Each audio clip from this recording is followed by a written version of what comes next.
Welcome back, my dark memes, to the Dark Void, ruled by me, 951. And today we're back to another random reaction video. And today we're gonna be watching. Wait, did I say that? Yeah. And today, if you do remember, I watched Godzilla analog horror, the man in the Godzilla suit, which took like such a long time. I literally, trust me, it took a while. It took like an hour to watch that. No, I'm not joking. It took an hour. But either way, get back on topic. Yeah, so I watched that and I decided, you know what? I already made a theory on my own saying that Godzilla is basically like, if you don't, it's basically just something. If you don't want a spoiler alert, just to let you know, I'm gonna be revealing a lot of stuff at the beginning of the year. Not that much. That it was Patient Zero Godzilla transforming all these other people into monsters. That's what I think, which is why we're here, and that's. Oh man, I don't know. Hold up, I'm trying to think of. Sorry, my brain is not hard. What? Sorry, what? What did I just say?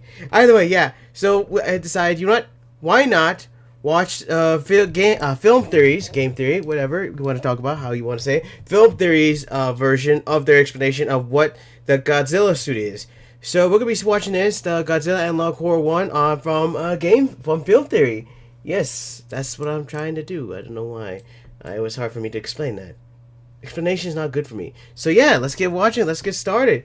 So yeah, I will link the video to his video down below. And yeah, get ready. Let's start. Let's see what's going on.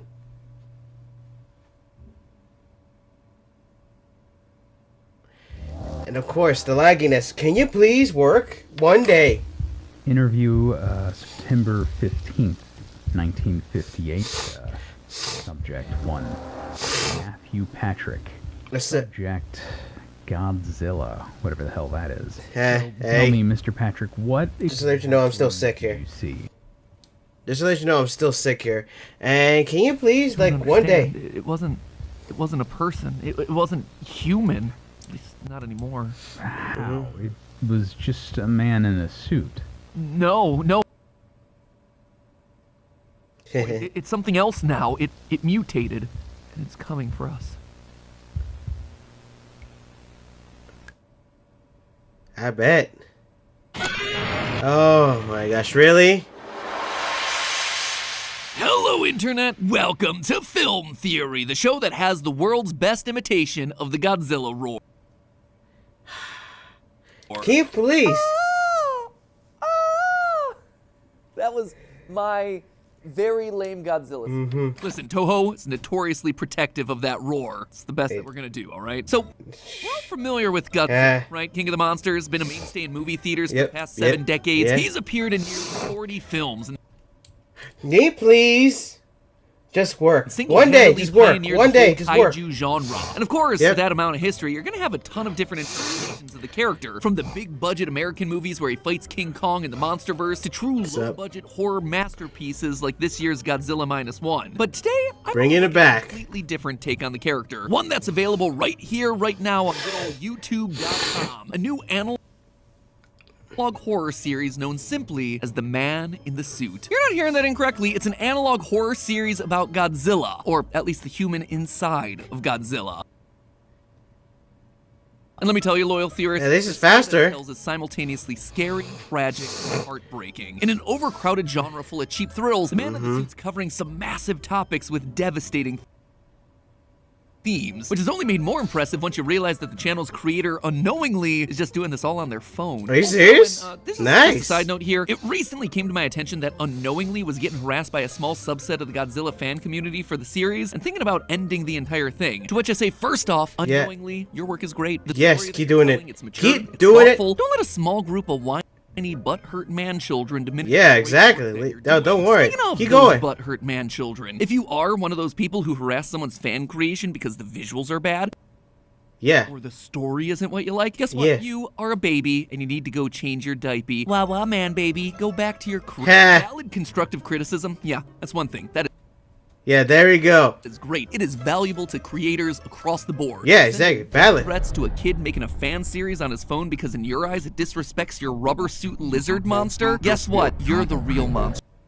It's true. Oh boy, I went a little bit harder than I expected on that one, but no, well deserved though. You see, in case you missed well deserved announcement over on Game Theory that these next 10 weeks of episodes actually be my final 10 weeks of hosting these channels. Don't get me wrong, I'm still gonna be around working on really cool projects in the background, including a lo-fi related ARG that I'm just really hyped about, but it's not gonna be me recording these scripts every single day. I talk about it in a lot more detail over there, in case you're curious as to what's coming next, but the long and short of it is that my time as the film theorist is coming to a close, and so, you know what? I'm just gonna tell it like it is. And Toxic fans, you suck. You have ruined so many series for so many people. You are the worst. Go home. Let people enjoy what they want without you trying to gatekeep it. And everyone else out there, don't feed the trolls. Ignore them. They'll go away to their lonely little holes. Whew, kept that Exactly. up for a while. Anyway, It's true. I mean, seriously. it harkens back to the Praise early Jesus. Godzilla franchise, when all special effects had to be done practically. So to simulate a giant lizard terrorizing Tokyo, the filmmakers had a real stuntman put on a big rubber suit and stomp through miniature models of the cities that it was fighting in. However, we're gonna Fantastic. it's a far bigger challenge than you might initially realize. They had no eye holes for the actors to see out of. They weighed over 220 pounds. Internally, they heated up to extreme temperatures, and they were so difficult to breathe in that the crew often had to attach a tube to get the actor air. A tube that had to be removed when they were actually filming the darn thing. There was even one incident where an actor almost drowned when his breathing tube fell out as he was being lowered into a pool of freezing. That right there, it already sounds like a terrifying experience. But the man in the suit takes things a step further, reimagining At least it's working more. experience as one that never ends, as the suit completely consumes the person inside, turning them into a mutant monster themselves. But underneath all of this monster business is actually a surprisingly heartfelt story about pain, grief, and overcoming cycles of violence brought about by one of the worst tragedies in human history. Yeah, this is one of those series, friends. So charge up that atomic breath, loyal theorists. Oh, man. Unzip the secrets of the man in the suit. Let's see what your take on this is. Acknowledge up front that the series includes fictionalized versions of real people who actually existed. This includes the real actors who played characters like Godzilla and the other kaiju. These aren't just anonymous Okay then. stunt people. However, the man in the suit is also clearly set in an alternate universe. With events that never actually happened, even if they are happening to real people. I just want Alternate to universe. If you're dealing with these sorts of online analog horror series or ARGs based on dramatized versions of real events, it's best to clearly separate the real fact from the fiction. So Yeah. classic I mean, my younger sibling thought this was a real story when I told him about it. Dude, isn't exactly I'm not joking. the thing to follow. Everything's told to us through VHS tapes uploaded by an anonymous American cameraman who worked on some of the original Godzilla movies back in the day, and it was far more disturbing than you might think. The original actor hired to get into the Godzilla suit became obsessed with it, staying in costume the entire time that he was on set during breaks, even taking it home after work despite being told not to. The producer on the film says that it's almost like the suit was talking to the actor. Eventually, the actor started calling himself Goji, a nickname borrowed from Gojira, the Japanese name for Godzilla. Now, you might chalk all this up as an actor taking his role very seriously. I mean, this guy could very well be the Jared Leto of kaiju films. But quickly, things start to escalate, taking a turn. People actually take their Goji's breathing things too seriously. becomes strange, and he stops moving entirely for minutes on end, despite the crew's best efforts to keep him on track. Eventually, they decide to take a look inside the suit to check on Goji, but what they found inside... Ooh, here it comes, here it comes. Human. Goji's flesh and bones had grown into the suit, flesh filling all the empty space inside. His organs rearranged, and he lost his vocal cords. Though he could still see out of the suit's eye sockets with bloodshot eyes. The suit is his new skin, his new body. The man and the suit have become one. Seriously, I'm still. What is up with the Godzilla suit? Though? I want to know this that. obviously suffering man that they had literally transformed into a monster. The production company Toho just decides to keep this turn of events secret from the public, partly out of fear of being sued, but mostly because Godzilla was just making him a whole lot of money. They had merch to sell and movies to make, baby, so the show had to go on. And now, hey, they have themselves an actor fully dedicated to the part. However, as the years roll on, it becomes clear that Toho has no real control over the creature. During the filming of the sequel, while shooting a scene between Godzilla and a new monster called Anguirus, Goji ends up his co-star biting into his suit, causing the other actor to bleed. The stunt performer inside screams out in pain, and when the crew opens up the Anguirus suit, they find that it too has been transformed into a monster. Like I said, I feel like Toho decides to cover up this incident too, an attempt to tame Goji Like I so they said, can continue that's making what Godzilla I think films. that It doesn't Godzilla work. is They the even try patient zero. removing the man from the suit with power tools, but still nothing. One time the monster even manages to escape the studio. Still, nothing is enough. While filming the 1962 film Oh, here it comes. Here it goes. Godzilla, Goji gets enraged by the use of an American character like King Kong, drowning the actor in the Kong costume during one of their fight scenes. In an attempt to keep Goji from biting other stuntmen, the studio creates a puppet for their next monster, Mothra. But they don't consider that Goji may just bite anyone in any sort of prosthetic. A woman inside a prosthesis for one of Mothra's larvae is bitten. Just like Goji and Anguirus before her, also becomes one with Like I said, the situation gets so like dire I that said, the government of Japan patient is zero. involved, intent on covering it all up and studying these mutations more closely. Radioactive material starts growing out of Goji's blood, with some claiming to see eyes within that material. Despite Ugh. all of this, Toho continues on, intent on making more movies. And when the anonymous cameraman sees the concept art for King Ghidorah, the next monster Godzilla is gonna fight, he decides to step in and try to stop it himself. And yeah, when it comes to the main story beats for the man in the suit, that's more or less it so far. Unknowingly, it said that the Clearly. series isn't completed yet, so there is I only got to the point of Mothra. there's more than enough here for us to dig into and explain what exactly the series is trying to say. Yeah, like I said, I only got as First, far what as exactly the is making Goji do all of this? is the What's Mothra one. transformed him from an actor in a costume into a beast? Well, according to one expert character in the series, she believes that this mutation is the byproduct of radioactivity. This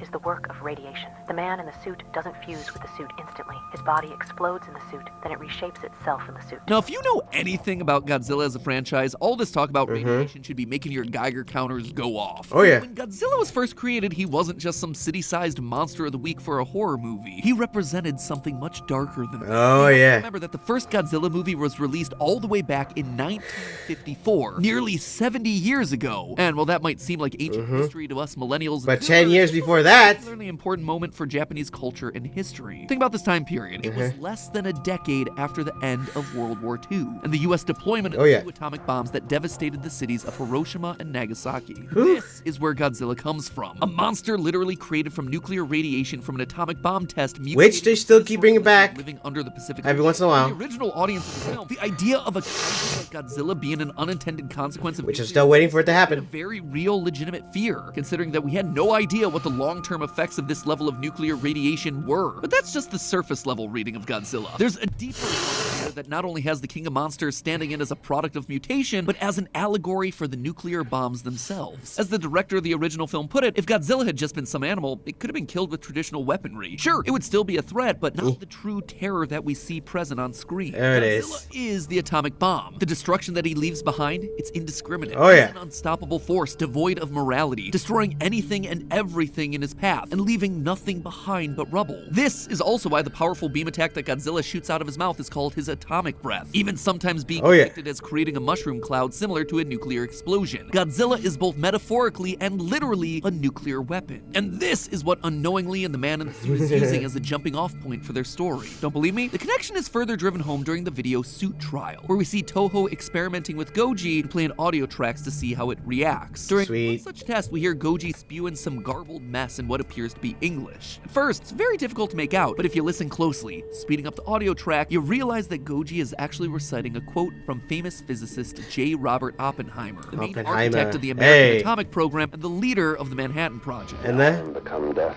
yeah. the destroyer of worlds.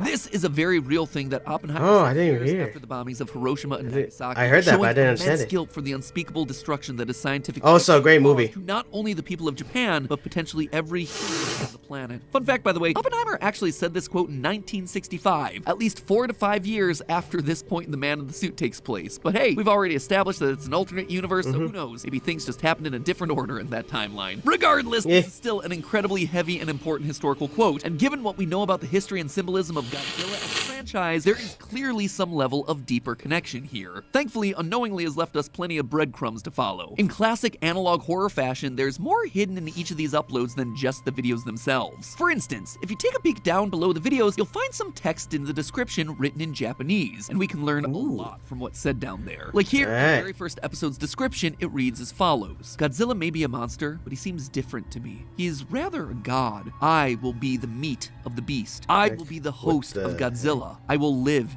in this beast because he is the only one who can help us. There is no god, just me, Goji. From this, we can tell that the man in the suit clearly sees himself as a separate entity to Godzilla, but he's willing to sacrifice his identity to give Godzilla form, to merge his flesh with the suit to become something new, to become Goji. But why? What's the whole endgame? Yeah, what the heck? The description of the Engyrus suit, if you translate the Japanese, you're treated to a conversation between two entities. At first, I thought this might be a conversation between the suit and the man inside of the suit, but given that this is on a video about Engyrus and how he was transformed by Goji, the two people in this back and forth have to be the Goji entity and the man inside of Engyrus, his first victim, the first person that was transformed by Goji's radioactive bite. See, there's another thing. Cries out in pain, calling for God to ease his suffering, but only Goji answers, telling Engyrus that he knows that he lost his family, and that Goji can make him whole again, that he can take revenge and kill those who wronged him. And if you're guessing that those who wronged us could be connected to the atomic bomb, well, you'd be right on the money. The Engyrus Sorry about a lot of ads are here. Family during those tragedies. In the video titled Mailed Message, our American protagonist is sent a VHS tape presumably created by Goji himself. Not entirely sure how Goji was able to make a tape with his tiny little stubby arms, but hey, that is a mystery for another day. The tape explains that the man in the suit once lived in Hiroshima and happened to be on a business trip the day that the bomb detonated above the city, which in turn killed his wife and children. Goji blames all Americans for his incredible pain, knowing that they cheered when Japan surrendered. Now, he wants to take everything from the Americans in return. And suddenly, Goji's behavior in other parts of the series makes a lot more sense. This is why he became so hostile during the production of King Kong vs. Godzilla. It was a co-production with American producers and American characters. And at least in Unknowingly's universe, American crew. This enraged Goji, who saw the entire production as a betrayal of not only himself, but of Japan as a whole. As another quote hidden in the video description says, he sees everyone involved as filthy traitors, playing with him like a toy, forcing him to work with people who killed his family. And this anger is why the situation eventually boils over during the filming. The script called for King Kong to win, and that's what happens in the real-world version of the movie.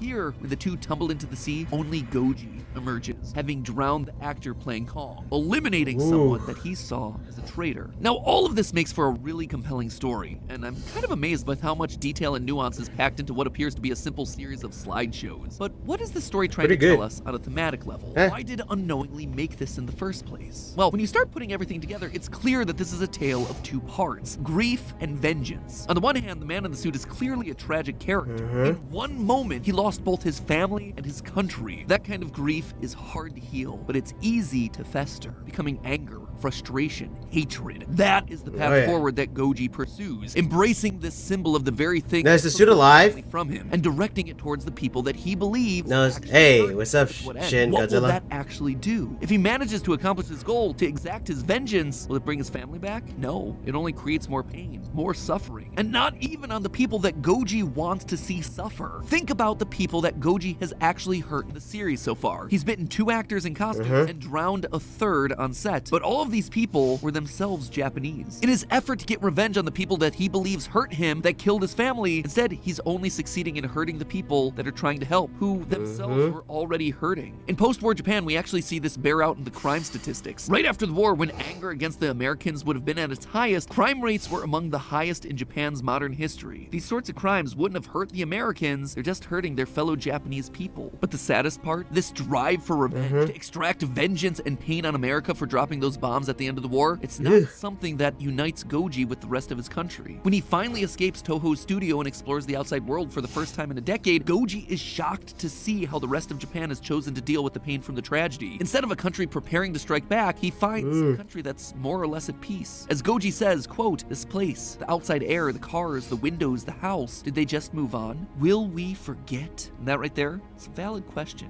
Will they just forget? Thankfully, this is a case where we do have an answer. We as a species cannot and should not prevent unstoppable destruction of nuclear weapons. Several years ago, I was fortunate enough to visit Japan and took the opportunity to visit the Hiroshima Peace Memorial Museum. And it was an eye-opening experience. It was sobering to see the full extent of what bombs did to Japan. And it was moving seeing and hearing the stories about what people went through as they tried to survive in its aftermath. But the biggest takeaway that I had of that entire trip was how the nation chose to remember that unspeakable tragedy. This wasn't a case of look at these awful things that the Americans did. Instead, it was look at the horrors of this power that we've unlocked. We as humanity cannot let this happen to any other nation or any other people ever again, no matter what. After World War II, Japan has famously never sought to make nuclear weapons, and they've even gone so far as to adopt the 3 non-nuclear principles, promoting the peaceful use of nuclear energy and work towards global nuclear disarmament. Japan's chosen to take what many consider to be the darkest moment in human history, and they've dealt with that grief in a way that ultimately benefits us all. Look at that. To protect us from our own power. Like that, taking the hate and using it to help others they remained instead. low for decades. This led to Japan's economy, which in turn led to the creation turning the hate around and making it so that it could work. That helps. They didn't let the cycle of violence continue. I don't know. They didn't just I'll feed think into about that the later. darkness and fuel the anger. They didn't become the monster, the man in the suit that Koji did. And now we all as a society are better for that. The question now is, what does it take for all of us to step out of the suit? But hey, that's just a theory. A film theory. And cut. That's a very interesting thing.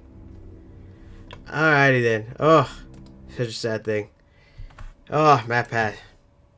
Yeah. Alright, so, okay, so, that was pretty good. I had to say, that was pretty good. But of course, it's the theory channel, so of course it's gonna be good. They always give a theory channel, not the game theory, the theory channel. Theory channels. My brain is still my brain is still suffering from sickness. But either way, yeah, theory channels. I congratulate you guys for making these videos because it really gives us a handle of what these things are. Because I really like to know what sorts these theories are, what these kind of stuff is happening here. But off topic here again.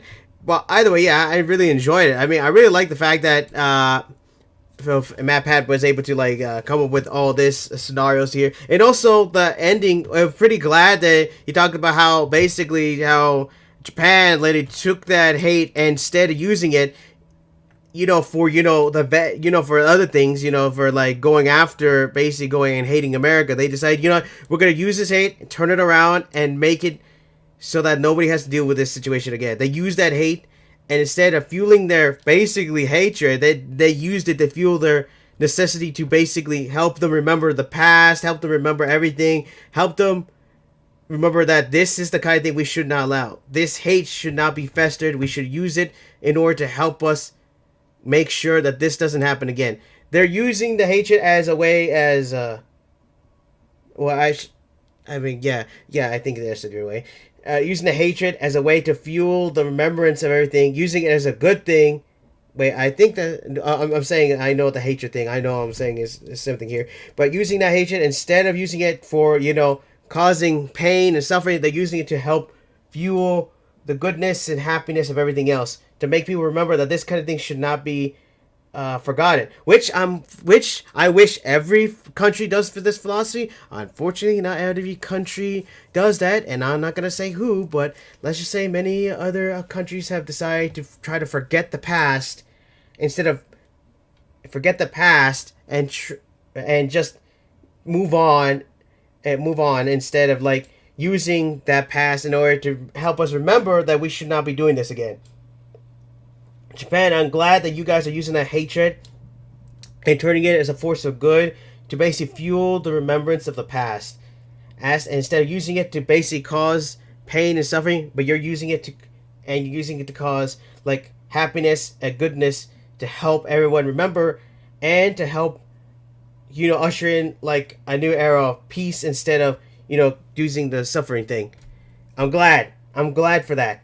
Seriously, everyone should follow this thing and should literally, instead of using hatred to basically fuel some other thing, they should use it to fuel happiness and good things instead.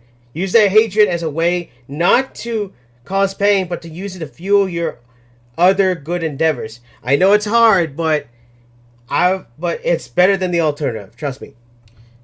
like I've seen a lot of people use hatred and just go in that direction. It's sad. But either way, I hope you enjoyed today's video. Let me know what you thought about this end of the video.